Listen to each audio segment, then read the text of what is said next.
Բարի օր, այսօր խոսելու ենք թրոմբոֆիլիայի կամ արյան մակարդման խնդիրների մասին եւ տաղավարում հյուրընկալել ենք Յոլիան արյունաբանության եւ ուռուցքաբանության կենտրոնի հեմոֆիլիա եւ թրոմբոզի կենտրոնի բժիշկ արյունաբան Նելի Սարգսյանին։ Բարև ձեզ։ Բարև ձեզ։ Թերևս մեր զրույցը սկսենք արյան մակարդման խնդրից, ինչ է ինձ ներկայացնում արյան մակարդումը։ Շնորհակալ եմ հրավերի համար։ Կցանկանայի նաև հիշեցնել, որ հոկտեմբերի 13-ը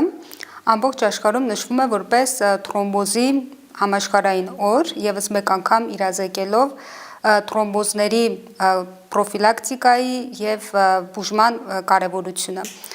Արյան մակարդելությունը, մակարդման համակարգը դա մի բարդ բազմագործոն համակարգ է եւ դա այսպես ասած մեկ բաղադրիչով չի իրականանում, հա։ Մենք ունենք բազմաթիվ գործոններ, 10-ից ավել գործոններ, որոնք ապահովում են արյան մակարդելությունը եւ այդ գործոնները սովորական հանգիստ պայմաններում քնած են։ Եթե լինում է որևէ մի խնդիր, անոթի վնասում, գործոնները ակտիվանում են, ձևավորելով խցան եւ ապահովելով արյունականգը։ Եվ հենց այս գործոնների հավասարակշռության խախտումն է, որ բերում է կամ թրոմբագոյացման, կամ հակառակը արյունահոսության։ Ընդհանրապես արյան խումբը կապ ունի նրա հետ, որ մարդու մոտ հետագայում կյանքի ընթացքում կարող են զարգանալ արյան մակարդման հետ կապված խնդիրներ։ Չկան նման ապացուցված հետազոտություններ եւ արյան խումբը որևէ կապ չունի հետագայում թրոմբոզի կամ մակարդելության խնդրի առաջացման ռիսկի հետ։ Ինչն է հանդիսանում այս թրոմբոֆիլիայի զարգացման պատճառը։ Նախ նշեմ առաջին հերթին, որ թրոմբոֆիլիան դա հիվանդություն չէ։ Թրոմբոֆիլիան ընդհանրապես վիճակ է, որը բերում է, մեծացնում է թրոմբոզի ռիսկը։ Ինչ է դա նշանակում, որ թրոմբոֆիլիա ունեցող մարդիկ, որոնց մոտ կան համապատասխան հրահրող հավելյալ թրոմբոզի ռիսկի գործոններ, այդ մարդկանց մոտ թրոմբոզի ռիսկը մի քանի անգամ, նույնիսկ տասնյակ անգամներ ավելի բարձր է, քան այն մարդկանց մոտ, ովքեր չունեն թրոմբոֆիլիա։ Իսկ թրոմբոզը տարբերվում է թրոմբոֆիլիայից նրանով, որ թրոմբոզը արդեն անոթի լուսանցքի խցանումն է արյան մակարդուկով։ Կարճ ասած, թրոմբոֆիլիան դա ռիսկն է, իսկ թրոմբոզը արդեն իրադարձությունն է, որը պահանջում է բուժում։ Թրոմբոֆիլիան ընդհանրապես ունի ժառանգական բնույթ, թե կարող է կյանքի ընթացքում ի հայտ գալ։ Թրոմբոֆիլիան միայն ժառանգական չի, թրոմբոֆիլիան կարող է առաջանալ նաև կյանքի ընթացքում լինել ձեռքբերովի։ Մի փոքր խոսեմ ժառանգական թրոմբոֆիլիաների մասին, դրանք պայմանավորված են մի շարք գենետիկ մուտացիաներով, ես նշեմ ամենահաճախ հանդիպող մուտացիայի մասին, դա Լեյդենի մուտացիան է, որը ամենատարածվածն է ազգաբնակչության մեջ, ինչեր են ինձ ներկայացնում, ավելի մատչելի լեզվով ասեմ, օրգանիզմում ունենք 10-ից ավել գործոններ, որոնք պատասխանատու են, որ ապահովեն արյունականգ։ Եթե տեղի ունենում անոթի վնասում, այդ գործոնները պետք է ակտիվանան, որ մեզ պաշտպանեն արյունահոսությունից, իսկ Լեյդենի մուտացիայի դեպքում արդեն ակտիվացված անոթը նորից չի ակտիվանում եւ դա բերում է թրոմբոզի։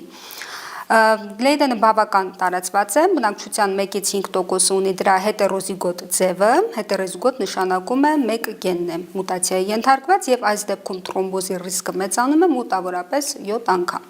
Իսկ հոմոզիգոտ ձևերը դրանք շատ ավելի հազվադեպ ձևեր են, այս դեպքում 2 գենն էլ պետք է շեղված լինի։ Սա արդեն թրոմբոզի շատ բարձր ռիսկ ունեցող գենետիկ մուտացիա է եւ ռիսկը մեծանում է մոտավորապես 20 անգամ։ Եվ այո, թրոմբոֆիլիան միայն ժառանգական չի, կա նաև ձեռքբերովի թրոմբոֆիլիա։ Ձեռքբերովի թրոմբոֆիլիաներից առանձնացնեմ իմուն համակարգի հիվանդություն հակաֆոսֆոլիպիդային սինդրոմը։ Դա առաջանում է կյանքի ինչ-որ մի փուլում, մեծամասամբ պատճառը անհայտ է։ Ինչ է լինում, սեփական իմուն համակարգը սկսում է արտադրել հակամարմիններ, սեփական անոթների նկատմամբ բերելով կրկնվող թրոմբոզների եւ վիժումների։ Ձեռքբերովի թրոմբոֆիլիայի նաև քաղցկեղը, երկարատև թռիչքը, որոշակի դեղամիջոցների, օրինակ օրալ կոնտրացեպտիվների օգտագործումը, այսպիսով ավելի ընդհանրական ասել, թրոմբոֆիլիան դա որոշակի գեների եւ կյանքի հանգամանքների համադրությունն է եւ հենց այդ հանգամանքների համադրությունն է որոշում թրոմբոզի առաջացման ռիսկը։ Երկարատև թռիչք, այսինքն եթե Հայաստանից գնան Չինաստան, կարող է հիվանդությունը զարգանալ։ Երկարատև թռիչքը, այո, եւս թրոմբոզի առաջացման ռիսկ է, 8 ժամ եւ ավել թռիչքների մասին է խոսքը գնում։ Այս դեպքում խորհուրդ ենք տալիս հատկապես այն մարդկանց, ովքեր ունեն թրոմբոֆիլիա, ունեն իրենց ընտանեկան պատմությունում թրոմբոզների ռիսկ, մոտավորապես 2-3 ժամը մեկ վեր կենալ, քայլել,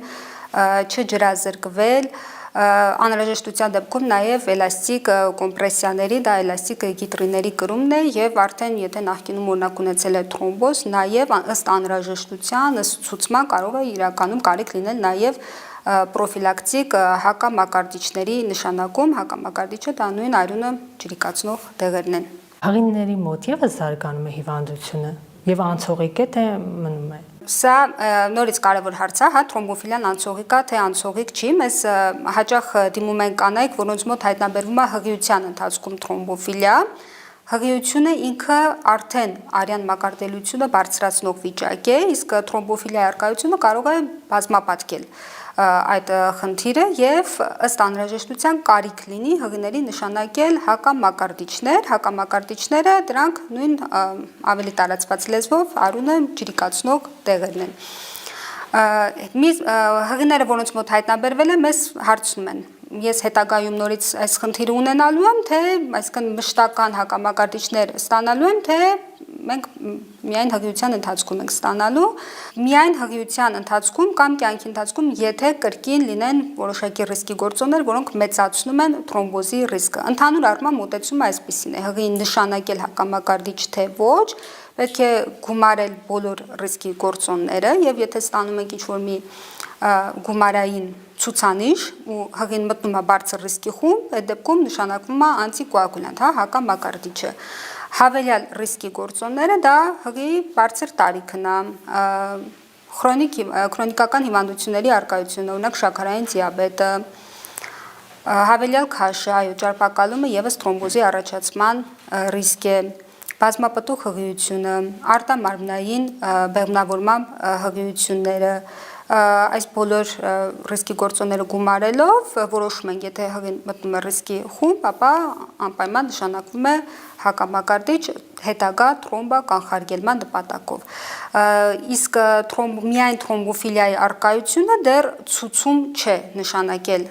հղին հակամակարդիչներ, իհարկե դա կախված է նաև տեսակից, հա, որ տեսակի թրոմբոֆիլիան է հայտնաբերված բարձր ռիսկի թե միջին ռիսկի թրոմբոֆիլիա։ Նաև թրոմբոֆիլիա զարգանում է, երբ հորմոնալ հակաբեղմնավորիչներ են օգտագործում։ Թրոմբոֆիլիան հորմոնալ հակաբեղմնավորիչներ ստանալու ընթացքում չի զարգանում։ Թրոմբոֆիլիան եթե ժառանգական է, դա արդեն կա, իսկ ձեռքբերովի թրոմբոֆիլիայի դեպքում հորմոնալ հակաբեղմնավորիչներ ստանալու ընթացքում մեծանում է թրոմբոզի ռիսկը, բայց այստեղ տարբերություն կա, որ հորմոնալ հակաբեղմնավորիչի մասին է խոսքը։ Կան երկու տեսակի հորմոնալ հակաբեղմնավորիչներ, մեկը դա էստրոգեն պարունակող հորմոնալ հակաբեղմնավորիչներն են, որոնց դեպքում այո մեծանում է թրոմբոզների ռիսկը, իսկ թրոմբոզների կանխարգելման տեսանկյունից ավելի նախընտրելի են մյուս պրոգեստերոն պարունակող հորմոնալ հակաբեղմնավորիչները, որոնց դեպքում ապացուցված է, որ չկա թրոմբոզի առաջացման ռիսկ։ Սակայն մոտեցումը այսպես է, հա, եթե գինեկոլոգը կարիք է տեսնում, ցուցում է տեսնում, որ պացիենտը պետք է ստանա էստրոգեն պարունակող հորմոնալ հակաբեղմնավորիչ, ապա կրկին գնահատվում է ռիսկի գործոնների հանրագումար, եթե տեսնում ենք, որ տարիքը բարձր է, կա ճարպակալում, այսինքն կա թրոմբոզի ռիսկ, էստրոգեն պարունակող հակաբեղմնավորիչը նշանակվում է զուգահեռ տալով հակամակարդիչ արյունը ջրիկացնող։ Եթե բարձր ռիսկի խումբ չի, հնարավոր է նույնիսկ պարզապես հսկողություն հորմոնալ հակաբեղմնավորիչներ խմելու ընթացքում։ Երեխաների մոտ եւս հնարավոր է զարգանա հիվանդությունը։ Ժառանգական թրոմբոֆիլիա երեխաները եւս կարող են ունենալ, քանի որ դա ժառանգական հիվանդություն է, բայց երեխաների մոտ հիմնականում չի դրսևորվում, որտեղ մեծամասամբ երեխաները առողջ պոպուլյացիա են, ընդհանուր առմամբ որն է թրոմբոֆիլիայի հետագա դրսևորման ռիսկի գործոնները, հա, բոլոր այն պայմանները, երբ տեղի ունենում անոթի վնասում։ Դա վիրահատություններն են, քաղցկեղ, հղիություններ, հետծննդյան շրջան, իսկ քանի որ երեխաները մեծամասամբ առողջ պոպուլյացիա են, նրանց մոտ թրոմբոզների ռիսկը բարձր չէ։ Պատահում է հազվադեպ, բայց դրանք ավելի քիչ են ընդհանուր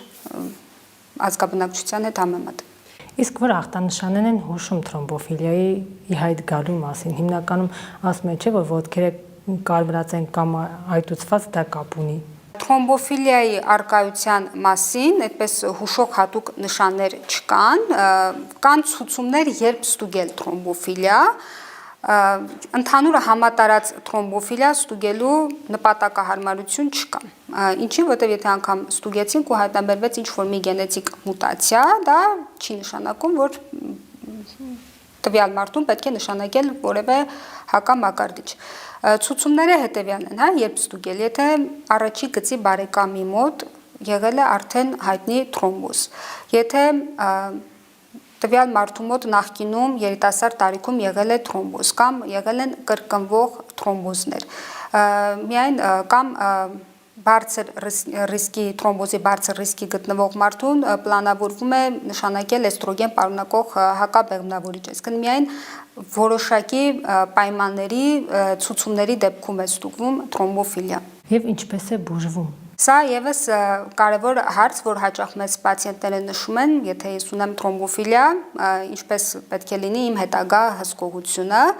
Թրոմբոֆիլիան մշտական բուժում պահանջող վիճակ չէ։ Թրոմբոֆիլիայի դեպքում նշանակվում է բուժում պրոֆիլակտիկ դեղաչափերով, կանխարգելիչ դեղաչափերով, միայն եթե կա թրոմբոզի առաջացման իրական ռիսկ։ Դա հղիությունները, հետծննդյան շրջանն է, որոշակի մեծ ծավալի վիրահատություններ, արդեն նշեցի որոշակի դեղորայքներ, քաղցկեղի ընթացքում եւ այստեղ հակամակարդիչները նշանակվում են ավելի փոքր կանխարգելիչ դեղաչափերով։ Իսկ եթե արդեն եղել է թրոմբոզ, այս դեպքում բուժման մոտեցումը այլ է, նշանակվում է տևական մեծ դեղաչափի հակամակարդիչներ, տևողությունը հիմնականում 3 ամսից մինչև 1 տարի, կախված